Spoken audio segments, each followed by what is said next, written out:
भविष्यावर बोलू काही या कार्यक्रमात संपदा सगळ्यांचं स्वागत करते आणि शरदजी उपाध्ये देखील आपलं मनापासून स्वागत करतायत। नक्षत्रांचा आपण अभ्यास करतोय आणि कुंभ राशीपर्यंत येऊन पोहोचलोय, पण त्याआधी मला काही शेअर करायचं तुमच्याबरोबर। असं म्हणतात की सगळ्यांना सांगू नका की मला माहिती आहे, किंवा कोणाला सांगू नका की मला सगळं माहिती आहे। अर्थ लक्षात येतोय? पण गुरु, मार्गदर्शक, शिक्षक यांना मात्र सगळं सांगण्यासाठी आणि सगळ्यांना सांगण्यासाठी कायम ज्ञानाचा आपला स्वतःचा साठा वाढवत राहायला लागतं। आणि म्हणूनच आपण आपलाही तो वाढवण्यासाठी या कार्यक्रमाला नक्की आवर्जून उपस्थित राहतो आणि शरदजींना वेठीस धरतो की आम्हाला आमच्या प्रश्नांची उत्तरं द्याच, कारण आपल्याला सगळ्यांना सगळं माहिती आहे हे सांगता येण्याएवढी ताकद पाहिजे। मग सुरुवात करूया। आपण कुंभ राशीमध्ये कोणती नक्षत्र आज भेटतायत?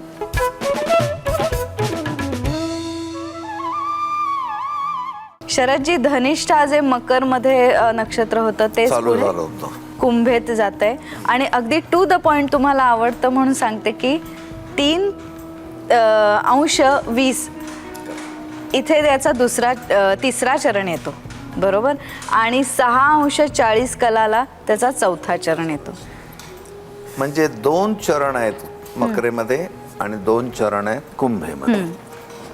चरण अधिक कला विकला याचा ॲस्ट्रॉनॉमी पुरता संबंध आहे। धनिष्ठा नक्षत्राबद्दल अत्यंत विद्वान असे लोक म्हणतात की हे नक्षत्र धनाढ्य आहे। सगळे शोध मी एक एकदा वाचून घेतो आणि लोकांचे गैरसमज पण दूर करूया। त्याने काय म्हटलंय? धनाढ्य आहे, शूर आहे, पण खादाड आहे। जुन्या लोकांनी खादाड म्हटलंय ते पंक्तीमध्ये जेवायला बसण्याचं ऑब्झर्वेशन आहे, आणि आता आपण फास्ट फूडच्या गाडीभोवतीचं धरतोय। म्हणून मला जुनं नवं एकत्र करायचं, जुनं ते सोनं पण नवं ते हवं, अशा दृष्टीने पाहिलं। खादाड आहे, दुष्ट, पण गायनप्रिय पण आहे। तर गायनप्रिय लोक दुष्ट कसे असतील?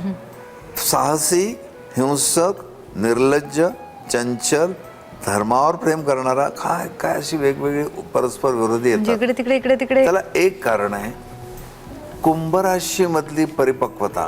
कुंभेला खूपच रिस्ट्रिक्शन आहेत, मालक शनी आहे।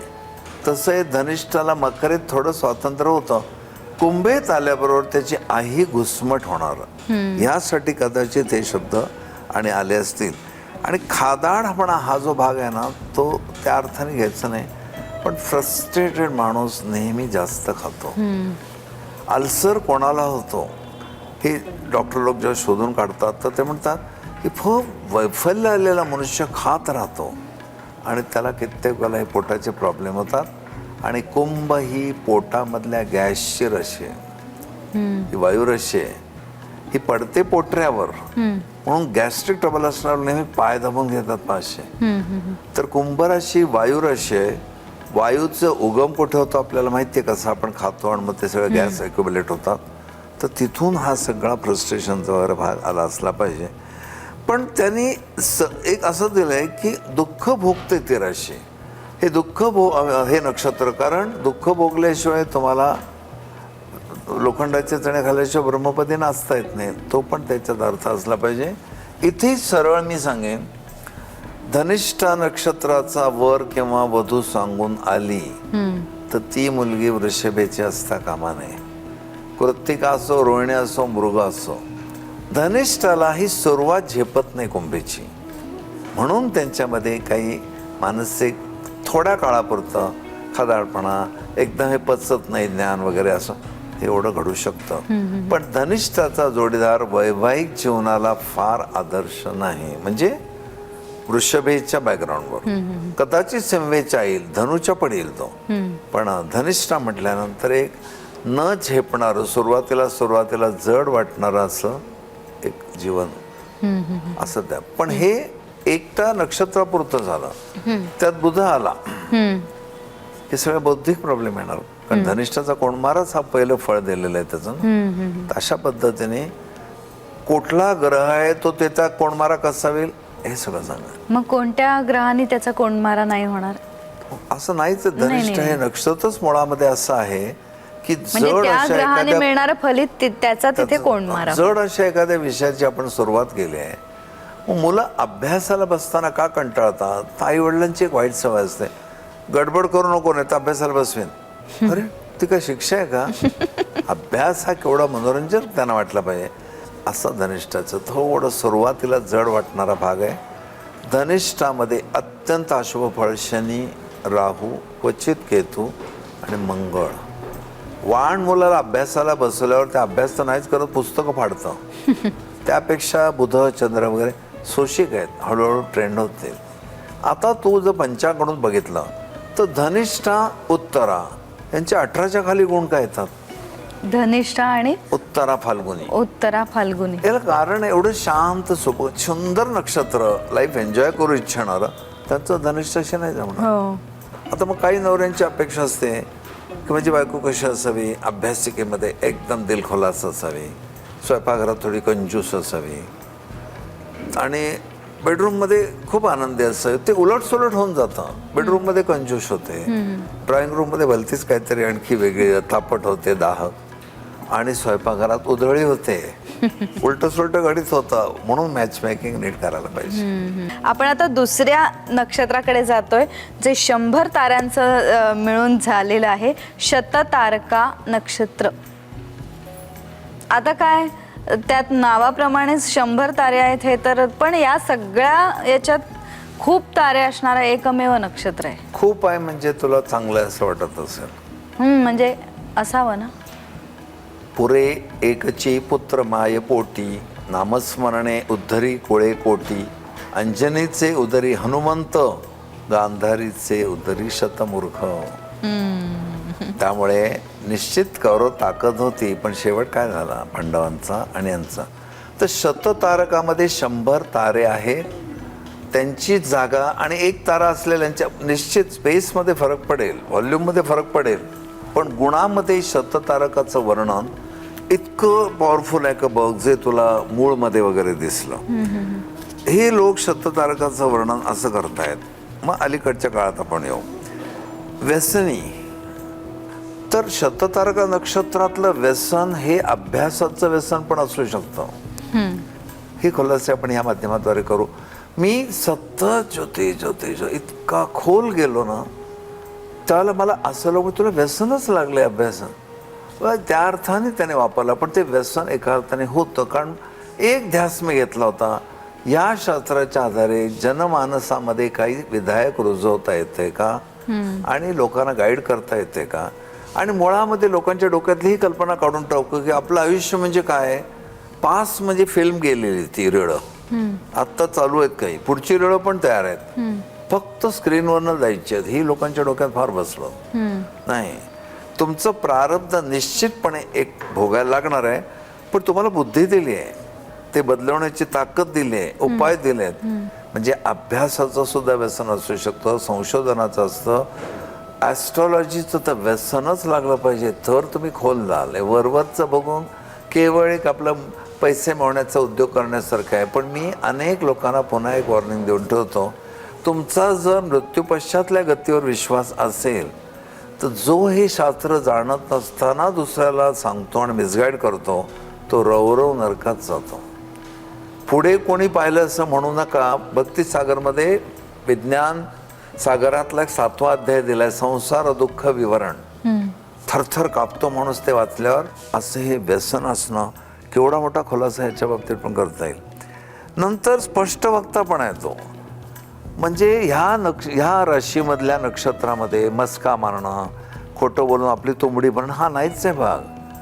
सगळा त्याग करणारी ते राशी आहे. स्वामी महाराज आमचे जे येतात सिरियलमध्ये किंवा एरवीसुद्धा त्यांचं वर्णन केले, ते एक लंगोटी फक्त त्यांची आहे आणि असे येतात, किती सहजपणे वावरतात. आपण केवढे कॉन्शियस होतो.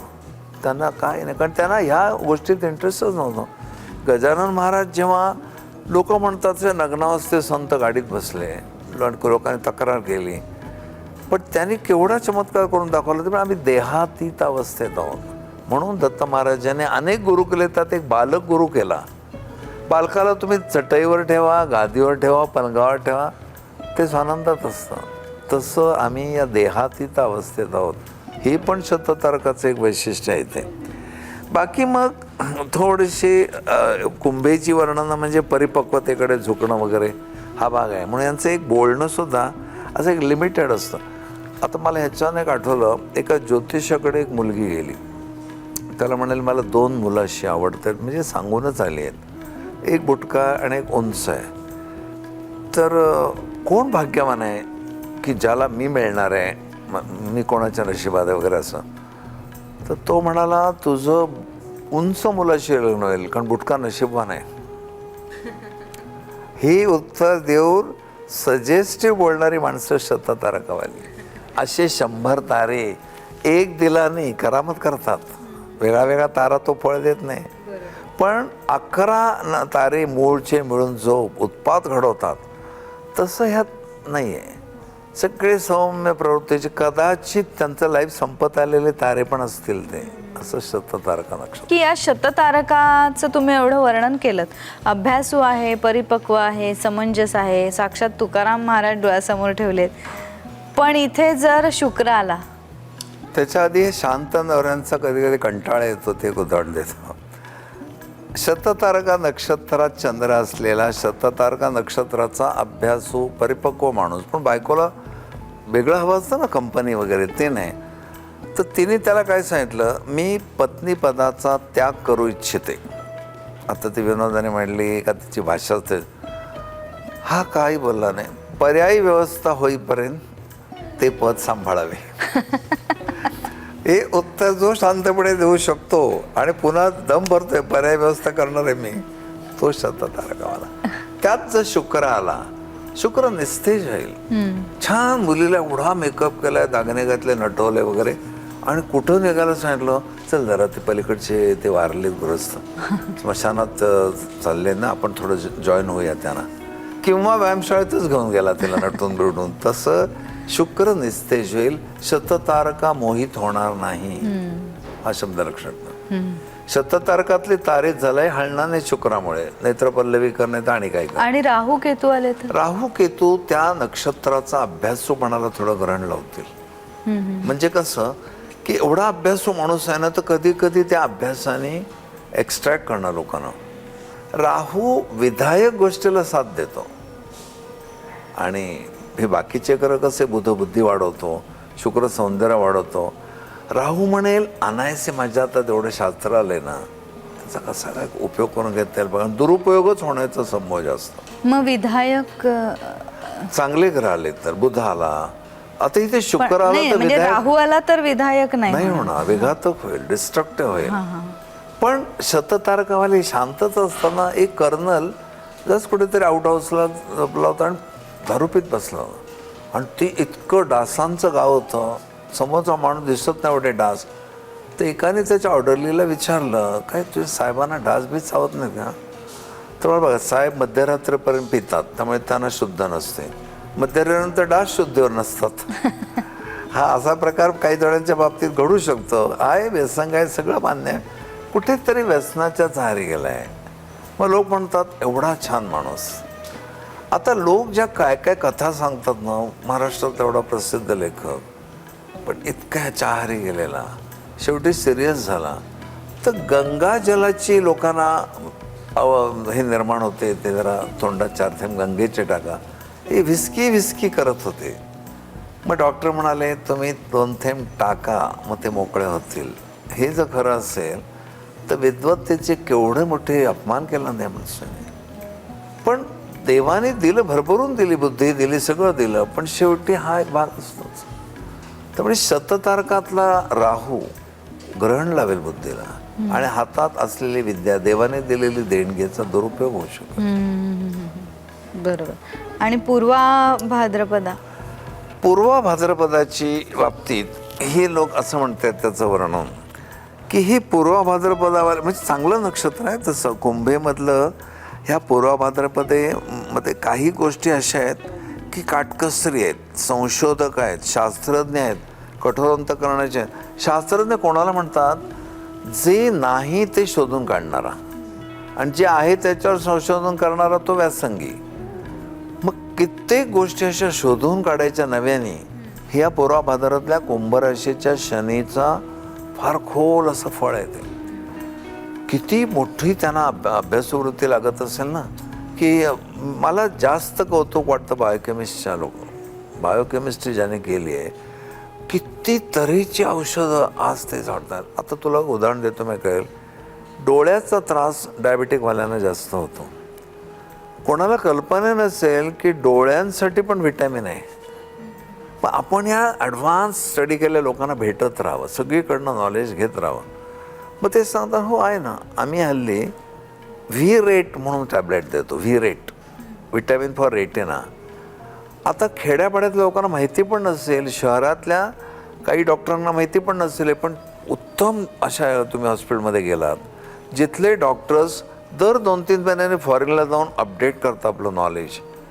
ते सांगतात, हो रेटिनाचं म्हणजे एवढ्या बॉडीतल्या रेटिनाच्या सगळ्या हे बघून, पेशी बघून त्याचं टॉनिक बनवणारा बायोकेमिस्ट. काय संशोधन असेल. एक जनरल मेडिसिन ठीक आहे. मग लोक म्हणतात आयुर्वेद चांगला का होमिओ चांगला. हे बघा, प्रत्येकाची वैशिष्ट्य आहेत. आयुर्वेद मुळासकट तुम्हाला आधी रोग होऊ नये कसं हे शिकवतो. होमिओपॅथीची आणखी त्यांची मानसिक सगळं संतुलनाची बाजू असते. पण हे लोक बारकावे किती शोधतात. एवढ्या मोठ्या ब्रह्मांडात शरीरामध्ये प्रत्येक अवयवासाठी शोधणारे औषधं शोधणारे बायोकेमिस्ट हे पूर्वाभाद्रपदावाले. कुंभेची परिपक्वता आणि संशोधन वृत्ती एकत्र येतं. तुम्हाला लाख संशोधन करायचं, कॉन्सन्ट्रेशन पाहिजे, ते शनी देतो. बरोबर. आणि या पूर्वा भाद्रपदामध्ये जर मुळात कुंभेचा मालकच शनी आहे, पण पूर्वा भाद्रपदामध्ये जर चंद्र आला म्हणजेच त्याचं नक्षत्रच पूर्वाभाद्रपदा होणार, जन्म नक्षत्र. आणि जन्मतः संशोधनात असा एक माणूस माझ्या माहितीचा आहे जो CA आहे. इतका प्रचंड व्यासंगी असतो, पण घरी गेल्यावर ट्रान्झिस्टरच खोल, मोबाईलच खोल, ते पण अभ्यास करत असतो. व्यासंग. तिथे गुरु आला तर पुन्हा ते मदतशीरच ठरेल. पण त्याचबरोबर जर एखादा आणखीन कुठला ग्रह आला तर, राहू केतू आले तर बिघडवतील त्याला. म्हणजे त्याच्या संशोधन वृत्तीला थोडा एक भाग, किंवा तब्येत बिघडवतील. डे अँड नाईट अभ्यास अभ्यास अभ्यास करत बसून ब्रेनचं बज होऊन जाणं. बरोबर. असे पण लोक. बरोबर. मग हा एवढा अभ्यास करायला कुंभ रास असती माझी तर बरं झालं असतं. असं एकीकडे वाटतंय की मला अंक नसते मिळाले. कुंभेच्या अंकासमोर मी कसा बसणार ना. खरं तर 12 राशींचा कुठेतरी अंतर्भाव माझ्यात हवा, एवढं लक्षात आलं. आज आपण इथेच थांबूया.